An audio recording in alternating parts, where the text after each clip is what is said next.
السلام علیکم ویورز، آپ دیکھ رہے ہیں انفارمیٹیو میڈیا چینل۔ میں امید کرتی ہوں آپ سب خیریت سے ہوں گے۔ چلے آئے ہم آج کی ویڈیو کو شروع کرتے ہیں۔ سلطنت عثمانیہ جو عثمان اول یا عثمان غازی کے نام سے منسوب کی جاتی ہے، دراصل سلطنت عثمانیہ کی ابتدا کیسے ہوئی؟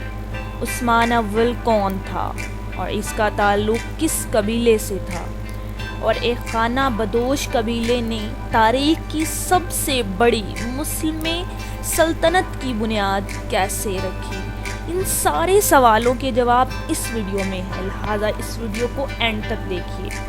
عثمانیہ کا تعلق ایک ترکمانی قبیلے سے تھا جو 13ویں صدی میں کوروستان میں آباد تھا، اور یہ لوگ پیشے سے چرواہے تھے۔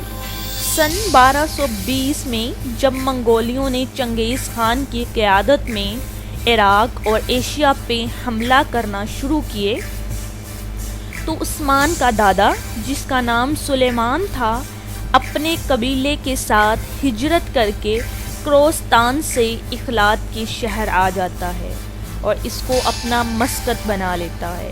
ہجرت کے بعد عثمان کا دادا سلیمان سن 1230 میں انتقال کر جاتے ہیں، اور انتقال سے پہلے اپنا جانشین اپنے بیٹے ارطغرل کو کر جاتے ہیں۔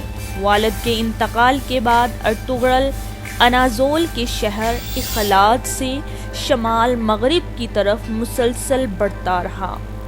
اس وقت اس کے ساتھ تقریباً 100 خاندان تھے۔ اس کا سفر جاری ہی تھا کہ راستے میں ایک مقام پر جنگ چل رہی تھی۔ وہ جنگ مسلمان اور نصرانیوں کے بیچ تھی۔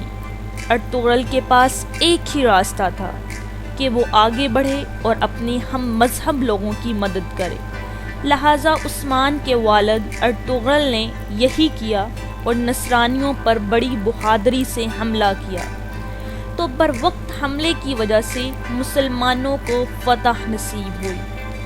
جنگ کے اختتام پر مسلمانوں کے سپہ سالار نے ارطغرل اور اس کے لشکر کی تسکین کی اور انہیں اناضول کی مغربی سرحدوں میں ایک جاگیر عطا کی، اور انہیں موقع دیا کہ وہ رومی علیقوں کی طرف پیش قدمی کرے۔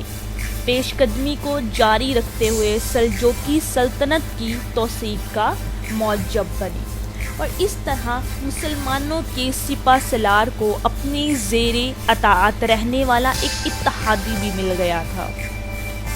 اور ویسے بھی ارطغرل ایک نہایت ذہین، اطاعت، ایماندار اور وفادار انسان تھے، اور وہ ہر بغاوت کے موقع پر علاؤالدین کے ساتھ کندھے سے کندھا ملا کے لڑتے رہے، لیکن خود کبھی بغاوت نہیں کی، کیونکہ وفاداری ان کے خون میں شامل تھی، اور وہ ہر موقع پر سلطان علاؤالدین، جو کہ مسلمانوں کا سپہ سالار تھا، کے ساتھ رہے۔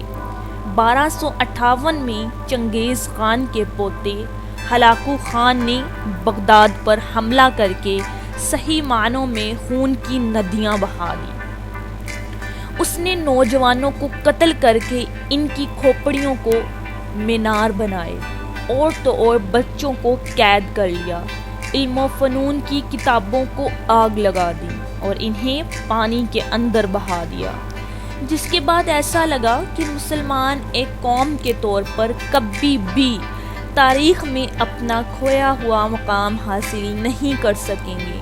اور پھر 1258 میں ارطغرل کے ہاں ایک لڑکا پیدا ہوا جس کا نام عثمان رکھا گیا۔ یہ ذہانت، اخلاق اور وفاداری میں اپنے والد کے ہی جیسے تھے، اور انہوں نے آگے چل کر سلطنت عثمانیہ کو قائم کیا، جس کی بنیاد سلطان ارطغرل نے پہلے ہی رکھی ہوئی تھی۔ ایسی سلطنت جس کا مقابلہ کرنے کی طاقت یورپ اور ایشیا کی کسی فوج کے اندر نہیں تھی۔ ارطغرل اور اس کے قبیلے نے سلجوقی سلطنت کا رومیوں کے خلاف جہاد میں پورا ساتھ دیا۔ ارطغرل جب تک زندہ رہا، محبت کا یہ تعلق باقی رہا۔ سن 1300 کے اندر تاتاریوں نے سلجوقی سلطنت کے اوپر حملہ کیا جس میں سلطان علاء الدین مارے گئے، اور اس طرح سے عثمان سلجوقی سلطنت کو چلانے کے لیے خود مختار ہو گئے۔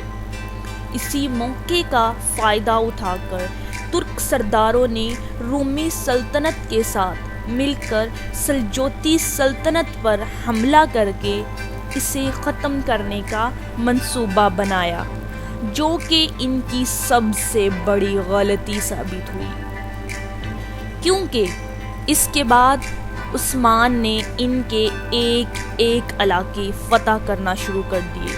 رومیوں نے بدترین شکست کے بعد تتاریوں کو سلجوقی سلطنت پر حملہ کرنے کے لیے اکسایا، جس کے جواب میں عثمان نے اپنے بیٹے اور اگلے سلطان اوہان غازی کو فوج کی کمان دے کر بھیجا، جنہوں نے تتاریوں کو ایسی عبرتناک شکست دی کہ ان کی دوبارہ حملہ کرنے کی جرأت نہ ہوئی۔